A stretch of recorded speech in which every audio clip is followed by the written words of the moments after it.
तो चलो मैपिंग शुरू करते हैं सीधा, अपना काम पे आते हैं।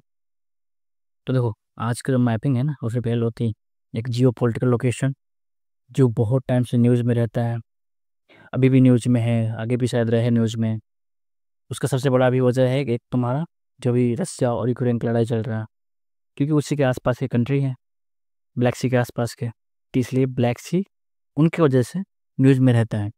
और बिल्कुल यूपीएससी क्वेश्चन पूछ सकता है मैपिंग का, उनके आसपास का, या फिर ब्लैक सी के आसपास जो वाटर बॉडीज है अलग, जोब सी है, मरमरा सी है, या फिर कलो स्ट्रेट है, या फिर अलग अलग आइलैंड्स हैं, उन सब के बारे में पूछ सकता है। कुछ भी हो सकता है।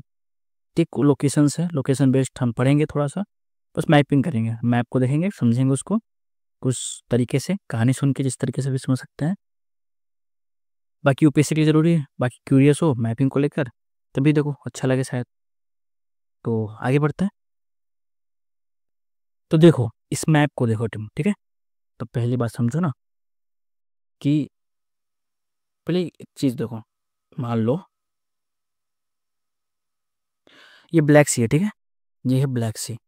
मान लो ये ब्लैक सी एक घड़ी है, और उसके ऊपर यहाँ पे बज रहा है 12, 12 वाला, ठीक है, सुई है। नीचे 6, इधर साइड में हम लोग कर लेते हैं, कर क्या लेते हैं, होता ही है 3, और इधर वाले में 9, ठीक है। इस घड़ी के एग्जाम्पल से देखो, ट्राई किया है मैंने, समझ में आ रहा है शायद। कर क्या सकते हैं ना हम लोग, कि जो 12 बज रहा है ना, वो है नॉर्थ वाला साइड, ठीक है, इतना तो पता है, ये नॉर्थ वाला साइड, नॉर्थ वाला साइड है। नॉर्थ में है यूक्रेन, क्या है, नॉर्थ में यूक्रेन। इधर आओगे, ये है तुम्हारा ईस्ट का इलाका, ठीक है। ईस्ट के पास दो कंट्री हैं, ये है रसिया, ठीक है, और यहाँ पे है जॉर्जिया, ठीक है, रसिया और जॉर्जिया। पूरा साउथ में, यानी 6 जहाँ बज रहा है, पूरा का पूरा एक ही कंट्री के पास है, पूरा साउथ वाला इलाका। वो अंकारा, जिसका जिसका कैपिटल अंकारा, तुर्की, ये तुर्की। तो नॉर्थ में यूक्रेन, ईस्ट में दो है, रसिया और जॉर्जिया। एक्चुअली में रसिया जो है ना, वो नॉर्थ ईस्ट है, ठीक है, नॉर्थ में और ईस्ट में। ये एक्चुअली में जॉर्जिया पूरा का पूरा ईस्ट माना जाता है, कि ये पूरा ईस्ट में है, ठीक है। ये कहानी हुआ। अब हम तुर्की को पार करते करते करते करते इस्तांबुल शहर घूमते घूमते पार हुए यहाँ से, और यहाँ पे हमने इंटर किया बुल्गारिया में। ये बुल्गारिया 9 बजे के आसपास हुआ में, और बुल्गारिया के ऊपर जाओगे रोमानिया, ये भी 9 बजे के आसपास में, जो कि वेस्ट है। तो वेस्ट में दो कंट्री, नॉर्थ ईस्ट में रसिया, ईस्ट में जॉर्जिया, साउथ में तुर्की, और नॉर्थ में यूक्रेन। ये हो गया हमारा टोटल 6 कंट्री। कितना हो गया, 6 कंट्रीज हो गया। और यही 6 कंट्री क्या करती हैं, बाउंड्री लगाती हैं इस ब्लैक सी के आसपास। तो सिर्फ कंट्री नहीं समझना हमको, ठीक है। अगर हम यूपीएससी की तैयारी कर रहे हैं, तो हमको यहाँ के आसपास के कुछ जियो पोलिटिकल या फिर हॉट स्पॉट इलाके भी देखने हैं, जो न्यूज़ में रहते हैं, जो बने रहते हैं, तो कुछ इलाके देखते हैं। इतना समझ में आए, तो इसको थोड़ा सा हटा दें यहाँ से, ठीक, इसी पर समझते हैं। देखो, रसिया में ना, कह सकते हो कि नॉर्थ सबसे बड़ा कंट्री जो बाउंड्री लगाता है ब्लैक सी से, वो है रसिया। क्वेश्चन में कैसे बन सकता है, को सबसे बड़ा कंट्री जो ब्लैक सी के साथ बॉर्डर लगाता है वो कौन, तो रसिया है। रसिया का कौन सा रीजन, तो साउथ का रीजन। ये पूरा का पूरा जो रसिया का रीजन लग रहा है ना, ये वाला, ये भी उसका इलाका है पूरा का पूरा, ये साउदर्न रीजन है रसिया का। साउदर्न रीजन कनेक्ट करता है ब्लैक सी से। यहाँ पे देखो हो जाएगा ना, ये वाला जो इलाका इधर ना, ये वार्म इलाका, वार्म करंट बहता है यहाँ पे, इस इलाके के आसपास। तो इस वार्म करंट की वजह से क्या होता है ना, कि यहाँ का जो पोर्ट है, उसको एक्सेसिबल करना आसान होता है रसिया के लिए, तो इसको पोर्ट के लिए यूज करता है। यहाँ तक कि बात समझो, ये जो हमारा पूरा बड़ा सा ये दिख रहा है, ये इसका नाम है क्रीमिया। क्या नाम है, क्रीमिया, ठीक है। इस क्रीमिया को 2014 में, कब, 2014 2014 में कब्जा किया था यूक्रेन से रशिया ने, ठीक है। अपने करीबी दोस्त से प्यार से मांगा रशिया ने और यूक्रेन ने दे दिया, मजाक कर रहा हूँ, छीन के लिया था, ठीक है। तो 2014 में इन्होंने, रशिया वाले ने कब्जा कर लिया क्रीमिया पे। ये डॉट्स दिख रहा है ना, अभी भी डिस्प्यूट चलते रहते हैं, इसलिए गूगल मैप क्या दिखाता है, डिस्प्यूटेड इलाका दिखाता है इसको। तो क्रीमिया पर कब्जा है, रशिया का है। क्रीमिया में एक जगह है, यहाँ पे आइलैंड है, पोर्ट है, आइलैंड का, ये पूरा पूरा का पूरा देख लो ध्यान से, ये पानी से घिरा पड़ा है, ठीक है। और 3 तरफ से ये क्योंकि लैंड है ना इधर से, तो इधर से और इधर से और इधर से पानी से घिरा पड़ा है, इसलिए इसको बोलते हैं क्रीमिया पेनिनसुला बोलते हैं हम लोग, ठीक है। बिल्कुल हॉट स्पॉट इलाका है, यहाँ पे झगड़ा इसके लिए बढ़ते रहता है। तो क्रीमिया में यहाँ पे पोर्ट है जिसका नाम है सिवास्तोपोल। क्या नाम है? सिवास्तोपोल पोर्ट। सिवास्तोपोल पोर्ट है, ठीक है। सी के किनारे है तो समझ गए, पोर्ट है, समुद्र किनारे है तो। लेकिन पोर्ट ये व्यापार करने का काम ये अपना बनाया है मिलिट्री बेस यहाँ पे। मिलिट्री बेस, नेवल बेस बोलो, नेवल बेस बनाया है यहाँ पे। अपना प्रेजेंस मजबूत कर रहा है रसिया यहाँ पे, और कह सकते हो किसी का प्रेजेंस यहाँ मजबूत है तो रसिया का ही है ज़्यादा। ये है हमारा ये इलाका क्रीमिया। क्रीमिया में ध्यान रखो सेवास्तोपोल, और क्रीमिया क्रीमिया ध्यान रखो। इसी तरीके से एक और इम्पोर्टेंट पोर्ट है जो कि यूक्रेन का है, वो है ओडेसा पोर्ट। ये यहाँ पे मार्क भी है, ठीक है। ये ओडेसा पोर्ट है यूक्रेन का, बहुत फेमस, ये ध्यान रखना है। तो 14 में मैंने बताया क्रीमिया पेनिनसुला को यूक्रेन जो हिस्सा था उसको रसिया ने कंट्रोल ले लिया, कब्जा कर लिया उसको। आगे जॉर्जिया में, तो जॉर्जिया में कुछ इंपॉर्टेंट जगह है। देखो जॉर्जिया हम समझते हैं, जॉर्जिया में क्या है। तो जॉर्जिया में ना, जॉर्जिया का ध्यान रखो इस तरीके से कि जॉर्जिया के आसपास से गुजरता है गैस पाइपलाइन, गैस पाइपलाइन। और देखो गैस पाइपलाइन होता है क्या, समझो। यूरोप के जो कंट्रीज है ना, वहाँ पे ठंडी ज़्यादा है, बहुत ज़्यादा ठंडी इलाके हैं, तो उनको चाहिए गरम गरम सा वार्म गैसेस, ठीक है। तो अपने घरों को, अपने इलाकों को, खासकर घरों को जो भी इलाके हैं उसको गर्म रखने के लिए यहाँ पे इनके यहाँ होते हैं पाइपलाइन, गैस का पाइपलाइन जो उनके घरों में जाती है, जिससे वो अपने घर को गर्म रख पाते हैं जलाकर उसको, चीज़ों को। तो ये यहाँ से कोई भी गुजरता है, जॉर्जिया से भी। उसके अलावा और समझना जॉर्जिया की इंपॉर्टेंस। तो इधर नीचे जाओगे ना, तो नीचे में मिडिल ईस्ट। मिडिल ईस्ट मतलब वो नीचे सीरिया आ जाएगा, फिर अर्मेनिया ऐसे आ जाएगा, सीरिया आ जाएगा, फिर जिस और नीचे जाओगे तो तुम्हारा आ जाएगा इसराइल, याद करो इसराइल, गाजा, फिलिस्तीन, वो आ जाएगा। तो नीचे में मिडिल ईस्ट। और इधर इधर से जाएंगे अगर हम, ये वाला इलाका था इसका, तो इधर आ जाएगा हमारा यूरोप।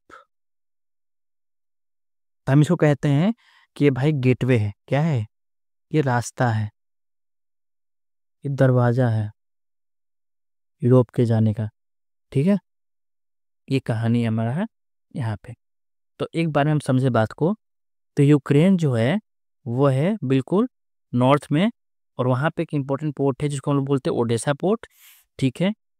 ये लड़ाई बढ़ा यूक्रेन रसिया के साथ, उसका वजह था नाटो। ये भी समझो, कनेक्शन समझोगे क्या होगा, नाटो, इस वजह से लड़ाई बढ़ा, नाटो में शामिल ना होने की वजह से।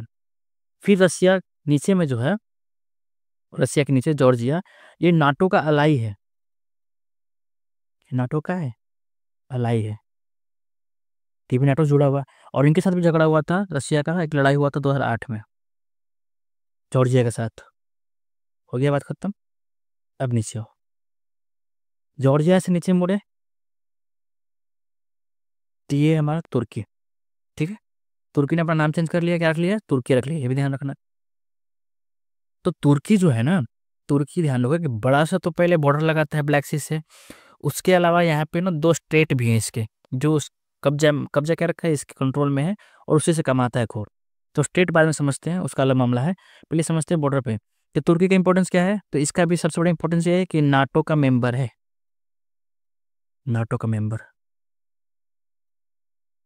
समझ में। और ये भी, इसको भी बोलते हैं, ये गेट है किसका, यूरोप और एशिया का। बोलते हैं ना कि तुर्की आधा यूरोप में आता है और आधा एशिया में आता है। तो यूरोप और एशिया का इसको भी बोलते हैं कि गेट है। ये कहानी है तुर्की का। तुर्की से अब बढ़ो इधर से, तो ये हो गया बुल्गारिया। बुल्गारिया का बात ये है ना कि बुल्गारिया तुम्हारा यहाँ पे वो ज़्यादा नहीं है, बस ये इसका कोस्टल थोड़ा सा, ये इलाके यहाँ पे कोस्ट लगा हुआ है। रोज के लिए फेमस है, गुलाबों के लिए फेमस है थोड़ा सा। यहाँ भी ये भी तुम्हारा कैसे तो सबसे बड़ा बस चीज़ है, तो नाटो का मेंबर है ये, नाटो का मेंबर है, ध्यान रखो। ये भी नाटो का मेंबर, तुर्की भी नाटो का मेंबर। इटारको तो नाटो का एलाई। और यूक्रेन का झगड़ा बढ़ा क्यों? नाटो की वजह से।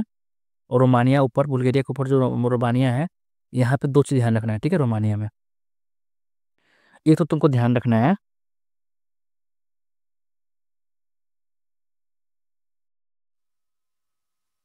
यहाँ से एक नदी बहता है रोमानिया से, जो कि गिरता है ब्लैक सी में। उस नदी का नाम है डानूबे रिवर। डानूबे, टेन्यूबे जो भी कह लो, रिवर। और ये one of the longest river है ये पूरे यूरोप का। इसका होता क्या है ना कि ये ट्रेड करना होगा यूरोप लोगों को, तो यहाँ से ये जहाज को लाते हैं, लेते लाते लाते हैं, फिर आता है ये ब्लैक सी में। ब्लैक सी के बाद यहाँ से ये लोग पार करते हैं इस इलाके से, इस्तांबुल वाले इस स्टेट से, फिर मरमरा सी से होते हुए फिर यहाँ पे एजियन सी में आते हैं ग्रीस के पास, फिर ये चल जाते हैं मेडिटेरियन सी में, उसी से पार कर जाते हैं, स्वेज कैनाल से पार होते होते चल जाते हैं उधर। वो दूर की बात होगी, उधर नहीं जाएंगे हम लोग, ठीक है। हम इधर ही रहते हैं। तो रोमानिया में दो बातें ध्यान रखना है। एक तो पहली बात कि ये है तुम्हारा दानूबे रिवर, ठीक है। जो रोमानिया है ना, वो नाटो के प्रेजेंस भी यहाँ पे काफ़ी है। नाटो का भी प्रेजेंस क्या है यहाँ पे, काफ़ी है। तो नाटो से कनेक्शन इसका भी है। तो रोमानिया, बुल्गारिया, नीचे तुर्की, ये यूक्रेन और ये जॉर्जिया। देखो 6 कंट्री का बॉर्डर लग रहा है। 6 कंट्री में से 5 कंट्री जुड़े हैं नाटो से, ऐसे भी ध्यान रखना। और वो जो 500 नाटो कंट्री हैं, वो स्पेशली जो है वो पूरा का पूरा एक बड़ा बॉर्डर लगा रहे हैं ब्लैक सी के साथ। इसका साउदर्न पोर्ट लग रहा है रसिया का, और ये बिल्कुल बड़ा सा देश है, सबसे बड़ा देश है जिसका बॉर्डर लग रहा है। और ये नाटो का मेंबर नहीं है, बल्कि नाटो का बहुत बड़ा बहुत अच्छा दोस्त है। रसिया एडमायर करता है दुश्मनी से, दुश्मन है ना। हमारा ऐसा पाकिस्तान इंडिया है, तो उनका रसिया और यूएसए का मामला चलता है। पोर्ट से अलग अलग इंपॉर्टेंट। रशिया और तुर्की के बीच में भी नेवल राइवलरी होता है, क्योंकि देखो इस पूरे इलाके में ना कोई बचा है जो ताकतवर आपस में लड़ सकते हैं, वो दो ही हैं, एक तुर्की है और एक रशिया है। यही दोनों आपस में लड़ते हैं नेवल पावर के साथ। और नेवल पावर किसी का स्ट्रॉन्ग है तो रशिया और तुर्की का ही है यहाँ पे। अगर यूक्रेन और जॉर्जिया का रोल जियो पॉलिटिक्स में सेंसिटिव है due to the their conflict with Russia, तो जॉर्जिया भी लड़ता है रशिया के साथ और यूक्रेन भी लड़ रहा है, तो ये दोनों भी सिखरे हुए हैं और इसका राइवलरी चलता रहता है। लड़ता तो नहीं डायरेक्टली तुर्की, लेकिन वो दुश्मनी दिखता रहता है।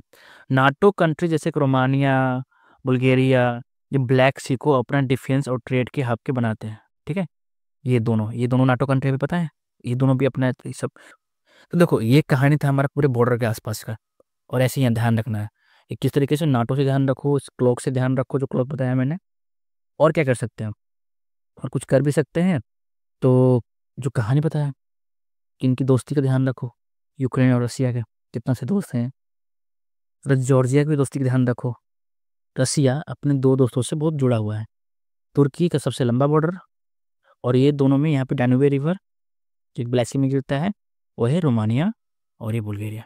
ये हो गया कहानी जो लैंड बॉर्डर है, जो बॉर्डर लगे पड़े हैं। बाकी क्रीमिया ध्यान रखो, क्रीमिया में सेवास्टोपोल पोर्ट, ये ओडेसा पोर्ट। ये कहानी हो गई हमारे। अब हम आते हैं ना कि इस ब्लैक सी के आसपास ये जो दिख रहा है ये वाला इलाका पानी वाला, ये क्या है, और यहाँ पे भी ये क्या है, यहाँ पे क्या है। ये पूरा रास्ता हम लोग पार करते हैं एक नाव से, ठीक है। आगे बढ़ते हैं इस कहानी को लेकर। देखो इस नए मैप को देखते हैं, इसमें समझेंगे हम लोग इस नए मैप में क्या है। इस इलाके को देखो पहला, यहाँ से यहाँ तक, इसका जो नाम है इसको हम बोलते हैं सी ऑफ अजोव। ये है सी ऑफ अजोव, ठीक है। ब्लैक सी और सी ऑफ अजोव, ब्लैक सी और सी अपोजो को जोड़ता है एक स्ट्रेट, यहाँ पे एक स्ट्रेट है, उस स्ट्रेट का नाम है कर्च, कर्च स्ट्रेट। पहले यहाँ पे एक और बात समझ लो, अगर नहीं पता है तो स्ट्रेट क्या होता है, क्योंकि पता तो होना चाहिए। स्टेट देखो कुछ नहीं होता है, मान लो कि लैंड एक, ये एक लैंड है और यहाँ पे एक लैंड है, जमीन के टुकड़े हैं तो, ठीक है, और इधर भी पानी बह रहा है और इधर भी पानी बह रहा है, ना कोई वाटर बॉडीज है, समुद्र मान लो, ठीक है, कुछ मान लो नदी है, समुद्री मान लो खुला वाटर होता है। यहाँ पे एक पतला सा पैसेज बना ना पानी का आने जाने का, यहाँ भी पानी होगा, यही पतला सा पैसेज है, यानी कि मान लो कि ये तुम्हारा एक वाटर बॉडी ये है, कोई भी नाम दे दो, ठीक है, इस समुद्र, और ये भी एक समुद्र है, वाटर बॉडी ये है, लेकिन बी है, ये अलग नाम है। इन दोनों को जोड़ने का काम कर रहा है ये पतला सा पैसेज, इसी पैसेज को हम लोग बोलते हैं स्ट्रेट। क्या बोलते हैं? स्ट्रेट बोलते हैं। तो वही यहाँ पे एक स्ट्रेट है, ये वाला पानी का जो हिस्सा है और ये वाला पानी का हिस्सा ब्लैक सी का, इन दोनों को जोड़ने का एक पतला सा यहाँ पैसेज काम कर रहा है, वो पैसेज का नाम क्या है? कर्च स्ट्रेट। कौन सा स्ट्रेट? कर्च स्ट्रेट, ठीक है। तो यहाँ पे नाव पे बैठा हमने, नाव को भगाया हमने, कर्च स्ट्रेट को पार किया, ब्लैक सी में है, और ब्लैक सी से पार होते होते होते यहाँ से आए और हम पहुंचे यहाँ पे इस्तांबुल के पास। कहाँ पहुंचे? इस्तांबुल पहुंचे, ये है इस्तांबुल। अब देखो इस्तांबुल के पास क्या है। इस्तांबुल के पास यहाँ पे भी दिखेगा, ये है तुम्हारा एक रिवर, लेकिन ये भी तो एक स्टेट है जो जोड़ने का काम कर रहा है। तो समझो इस स्टेट को हम लोग बोलते हैं, ठीक है, तो इस स्टेट का नाम है जो इस्तांबुल के पास है, इसको हम लोग बोलते हैं बोस्पोरस स्टेट। ये है बोस्पोरस स्टेट, हमने नाव को पार किया बोस्पोरस स्टेट से, और यहाँ पे एक रिवर आता है, इस रिवर का नाम है, इस रिवर का नाम तुम्हारा है मरमरा सी। क्या है? मरमरा। मरमरा के किसी भी तरह से पहुंचे हम लोग, क्योंकि लड़ाई चल रहा है ना, तो मरमरा के किसी तरह से पहुंच गए। ट्रिक से, ट्रिक से ध्यान हो, बस तुम देखते हो ज्यादा। तो किसी तरीके से हम यहाँ पे पहुंचे बोस्पोरस स्टेट के पास, और बोस्पोरस स्टेट को पार करके हम पहुंचे मरमरा सी में, ये मरमरा सी। फिर यहाँ पे एक स्टेट आया था हमारा, यहाँ पे एक और स्टेट आएगा। एक बात ध्यान रखो, जो तुम्हारा ये बोस्पोरस स्टेट है ना, ये लगभग 30 किलोमीटर लंबा है, इतना छोटा सा दिख रहा है ना, ये है 30 किलोमीटर लंबा। कितना है? तो 700 मीटर चौड़ा सिर्फ है, सिर्फ 700 मीटर चौड़ा है, ये यहाँ पे चौड़ाई 700 मीटर है, उसे ध्यान रखना, तो फैक्ट है। लेकिन हाँ, ये ध्यान रखो चोक पॉइंट है। अभी बताइए चोक पॉइंट क्या होता है? जो इम्पोर्टेंट ट्रेड रूट होते हैं, ये गला एक तरह का पतला सा गला है, तो चोक, ठीक है, एक चोक पॉइंट है। और चोक पॉइंट हम लोग बोलते हैं इंपॉर्टेंट जो ट्रेड रूट होते हैं, ठीक है, खास करके स्ट्रेट जो होते हैं, जो स्ट्रेट्स होते हैं, उन्हीं को हम लोग बोलते हैं चोक पॉइंट्स।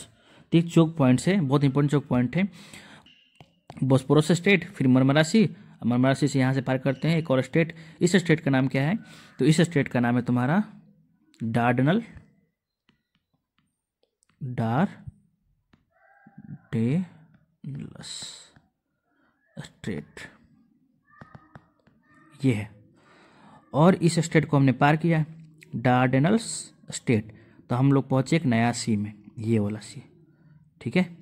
और इस सी को हम लोग बोलते हैं एजियन, एजियन सी।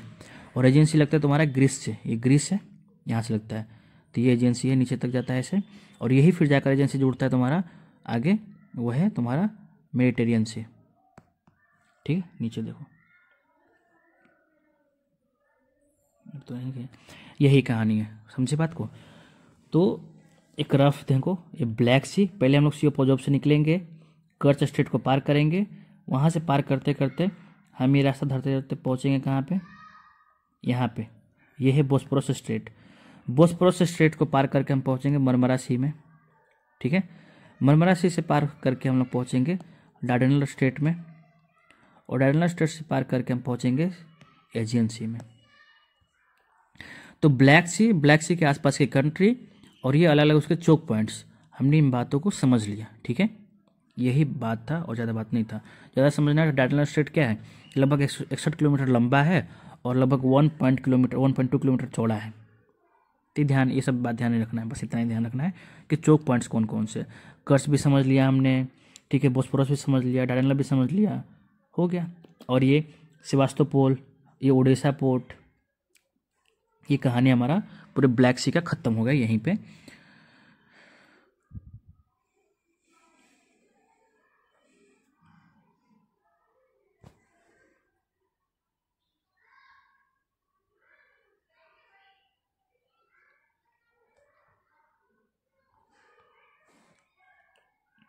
अगर तुमको ये मैप समझ में आया, ठीक है, या फिर कुछ रिकमेंडेशन है कि देखो कुछ चीज़ें छोड़ दिया है, तो नीचे कमेंट बॉक्स है, वहाँ पे आप लिख सकते हैं कुछ भी चीज़ें आपको पसंद आया, ना पसंद आया, या फिर समझ में आया कि नहीं आया।